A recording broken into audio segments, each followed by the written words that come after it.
Alors, est-ce qu'il y a autre chose dans l'Ananda Yoga, en particulier sur les bienfaits? Par exemple, à qui est-ce que ça s'adresse? Quel type de personne pourrait être intéressée à venir suivre cet enseignement? Parce qu'on a parlé de la quête d'authenticité et qui permet de faire jaillir ce verbe créateur. Est-ce qu'il y a un type de public particulier qui vient à ce genre de week-end? Est-ce que ça s'adresse à des gens en particulier ou à d'autres? On a toutes sortes de personnes. Ça s'adresse à toute personne. Ça peut être une personne qui veut simplement, qui est curieuse ou soucieuse de comprendre ces mécanismes, tout simplement pour apprendre à se connaître, ou alors pour aller voir un problème récurrent, quelque chose qui revient systématiquement et dont elle a envie de se débarrasser, ou tout simplement pour voir un peu comment... on a affaire à des gens très timides, par exemple. Comment ça se passe? Des personnes qui ont un problème d'estime de soi ou de surestime de soi, c'est dans les deux cas, puisqu'il y a ce manque de justesse dans un cas comme dans l'autre.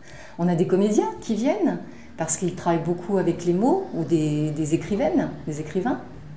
Qu'est-ce qu'on a encore comme... C'est beaucoup de bouche à oreille. Les personnes viennent beaucoup parce qu'elles ont entendu d'autres personnes leur parler, donc elles peuvent venir tout simplement parce qu'elles sont attirées et parce que comme ça va toucher le fort intérieur, c'est un appel. Les personnes viennent parce qu'elles sont appelées, attirées à... Il me vient aussi des enseignantes de yoga qui viennent et qui recherchent, je dirais, à travers leur pratique, l'essence du yoga.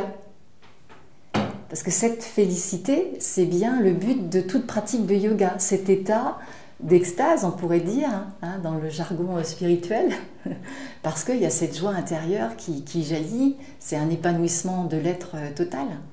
Ouais. On peut aussi trouver des clés de bien-être pour s'aider soi-même, pour se soigner soi-même.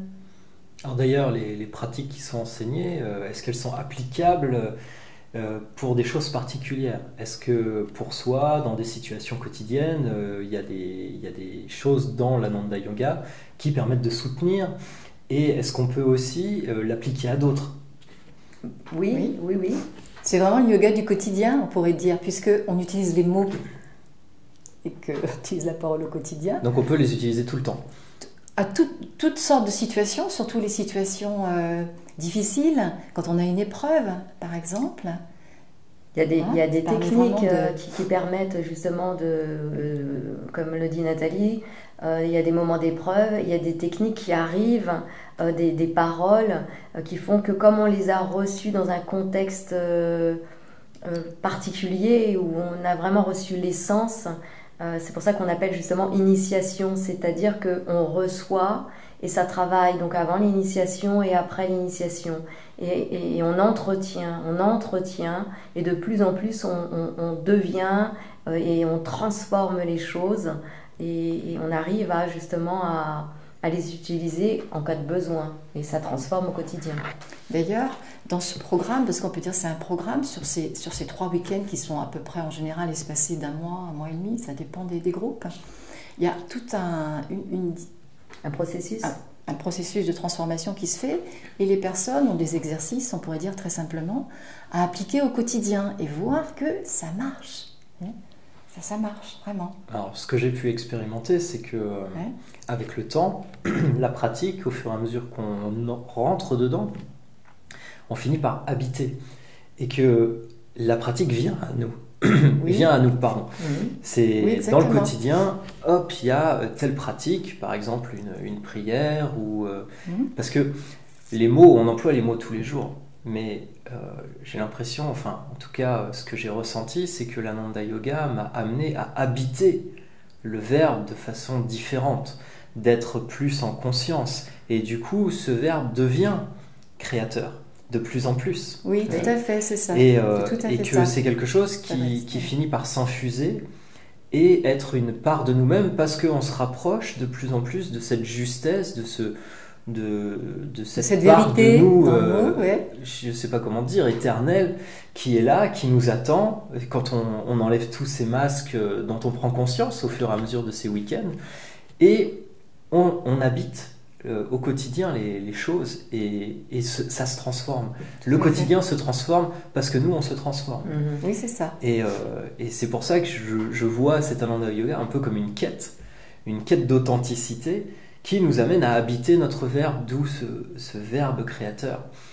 Et donc n'importe qui a envie d'aller explorer, qui a cet appel de trouver qui il est vraiment, ou quelque chose d'autre qui l'appelle à l'intérieur parce qu'il se sent étriqué dans ce qu'il vit au quotidien, eh bien, est-ce que cette personne-là, elle pourrait venir? Mais elle est la bienvenue, mais bien sûr, ça s'adresse tout à fait à ce genre de personnes, mais même à des personnes qui, quelque part, se sentent bien aussi. Je veux dire, ce n'est pas uniquement des personnes en difficulté. Hein. Ah oui. Ça s'adresse à des personnes qui ont envie d'aller plus loin dans, on pourrait dire, dans cette quête d'épanouissement de l'être, tout simplement. Hein. Je pourrais dire aussi, ça amène à quelque chose de beaucoup plus vivant. On se rend compte en fait qu'on est beaucoup plus vivant à l'intérieur. Ah mais ça se voit pas quand on vous entend parler. Mais justement, il y a quelque chose que j'aimerais ajouter par rapport à cet essentiel qu'on trouve pendant ce travail, c'est que ça fait toucher le sens profond de la vie, un sens profond en soi de la vie. Et ça c'est une grâce. Et c'est pas quelque chose de théorique là pour le coup. Non, justement, c'est très un ressenti. Moi, je me souviens de mes débuts d'un yoga. J'étais dans un état de complétude où il n'y a plus de manque, il n'y a plus de frustration, il n'y a plus de solitude. C'est un état unifié, pacifié et qui donne une joie extrême. Et ça, c'est une autre compréhension de la vie. C'est vraiment... ça redonne un sens profond. On aime la vie, on est amoureux de la vie, parce qu'on recontacte à quelque chose que l'on a perdu. C'est vraiment retrouver le vivant à l'intérieur.